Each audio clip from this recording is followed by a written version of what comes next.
ಪರಪ್ಪನ ಅಗ್ರಹಾರ ಜೈಲಲ್ಲಿ ದರ್ಶನ್ ರಾಜಾತಿಥ್ಯ ಪ್ರಕರಣಕ್ಕೆ ಸಂಬಂಧಪಟ್ಟಂತೆ 3 ತಿಂಗಳು ಕಳೆದರೂ ಕೂಡ ಪೊಲೀಸರು ಚಾರ್ಜ್ ಶೀಟ್ ಹಾಕಕ್ಕಾಗಿಲ್ಲ. ಆಗಸ್ಟ್ ತಿಂಗಳಲ್ಲಿ ಜೈಲಿಂದ ದರ್ಶನ್ ಫೋಟೋ ವೈರಲ್ ಆಗಿತ್ತು. ಇದರ ಬೆನ್ನಲ್ಲೇ 3 FIR ಪ್ರಕರಣ ದಾಖಲಾಗುತ್ತೆ. 3 FIRಗಳು ರಿಜಿಸ್ಟರ್ ಆಗುತ್ತೆ. ಅಲ್ಲಿ 90 ದಿನದ ಒಳಗಡೆ ಯಾವುದೇ ಒಂದು FIR ಆದಮೇಲೆ 90 ದಿನದ ಒಳಗಡೆ ಅದರ ಬಗ್ಗೆ ಒಂದು ಆರೋಪ ಪಟ್ಟಿ ದಾಖಲಾಗಬೇಕು ಅಂತ ಒಂದು ರೂಲ್ ಅದು. ಆದರೆ 90 ದಿನ ಆದರೂ ಯಾಕಾಗಿಲ್ಲ? 90 ದಿನಗಳ ಕಳೆದರೂ ಇದೇ ದರ್ಶನ್ ರಾಜಾತಿಥ್ಯ ಪ್ರಕರಣಕ್ಕೆ ಸಂಬಂಧಪಟ್ಟಂತೆ ಚಾರ್ಜ್ ಶೀಟ್ ಯಾಕೆ ಹಾಕಲಿಲ್ಲ ಅಂತ ಒಂದು ಪ್ರಶ್ನೆ ಸಹಜವಾಗಿ ಬರುತ್ತೆ. ಆಗಸ್ಟ್ 26ರಂದು ಪರಪ್ಪನ ಅಗ್ರಹಾರ ಠಾಣೆಯಲ್ಲಿ ದಾಖಲಾಗಿದ್ದಂಥ ಕೇಸಿದು. ಕೋರ್ಟ್ ಸಲ್ಲಿಕೆ ತಯಾರಿ ಒಂದು ಕಡೆ ನಡೆಸಿತ್ತು ಆಗ್ನೇಯ ವಿಭಾಗದ ಪೊಲೀಸರು.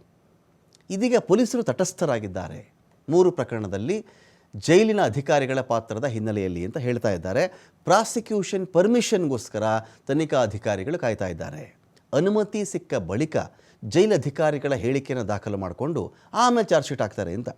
ಇದರಲ್ಲಿ ತೀರ ನಾವೇನು ಅಸತ್ಯ ಅನ್ನೋದೇನೂ ಇಲ್ಲ ಇದರಲ್ಲಿ ಅಂತ ಕಾಣುತ್ತೆ. ವಿಚಾರ ಇಷ್ಟೇ ನೋಡಿ, ಒಂದು ಕೇಸಲ್ಲಿ ಏನಾಗುತ್ತೆ, ನೀವೊಂದು ಆರೋಪ ಪಟ್ಟಿ ಸಲ್ಲಿಸಬೇಕು ಅಂತ ಹೇಳಿದ್ರೆ ಕೇಸ್ಗೆ ಸಂಬಂಧಪಟ್ಟಂಥವ್ರು A1, A2, A3, A5, A10 ಅಂತೆಲ್ಲ ಮಾತಾಡ್ತಾರಲ್ಲ, ಇಷ್ಟು ಜನ ಆರೋಪಿಗಳ ಹೇಳಿಕೆ ಮೊದಲು ಬರಬೇಕಲ್ಲಿ. ನಿಮ್ಗೆ ಅರ್ಥ ಆಯಿತಾ? ಈಗ ಪ್ರಾಸಿಕ್ಯೂಷನ್ಗೆ ಇನ್ನೂ ಅನುಮತಿ ಸಿಕ್ಕಿಲ್ಲ ಅಂತ ಹೇಳಿದ್ರೆ 3 ತಿಂಗಳಲ್ಲ, ಅಕಸ್ಮಾತ್ 4 ತಿಂಗಳಾದರೂ ಕೂಡ ಅನುಮತಿ ಸಿಗದೆ ರಾಜ್ಯಪಾಲರ ಮುಂದೆ ಈ ಥರದ್ದು 3-4 ಕೇಸ್ ಇದೆ ಮಾಜಿ ಮುಖ್ಯಮಂತ್ರಿಗಳಿಗೆ ಸಂಬಂಧಪಟ್ಟಂತೆಯೇ. ಒಂದು ಪ್ರಾಸಿಕ್ಯೂಷನ್ ಮಾಡಬೇಕು, ಚಾರ್ಜ್ ಶೀಟ್ ಪೆಂಡಿಂಗ್ ಇದೆ, ಒಂದು ಅನುಮತಿ ಕೊಟ್ಟುಬಿಟ್ರೆ ಆರೋಪಿನ ವಿಚಾರ ಮಾಡಿಬಿಟ್ಟು ನಾವು ಅದನ್ನು ಬರೆದು ಬಿಡ್ತೀವಲ್ಲಿ ಅಂತ ಹೇಳ್ತಾರೆ ಅಷ್ಟೇ.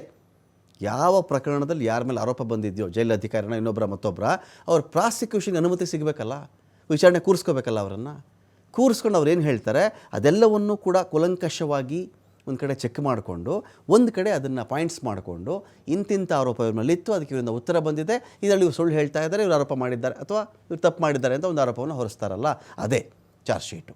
ಆದರೆ ಇಲ್ಲಿವರೆಗೂ ಪ್ರಾಸಿಕ್ಯೂಷನ್ಗೆ ಇಲ್ಲಿ ಅನುಮತಿ ಸಿಗದ ಕಾರಣ ಆಗ್ನೇಯ ವಿಭಾಗದ ಪೊಲೀಸರು ಇಲ್ಲಿವರೆಗೂ ಕೂಡ ಚಾರ್ಜ್ ಶೀಟ್ ಹಾಕಿಲ್ಲ.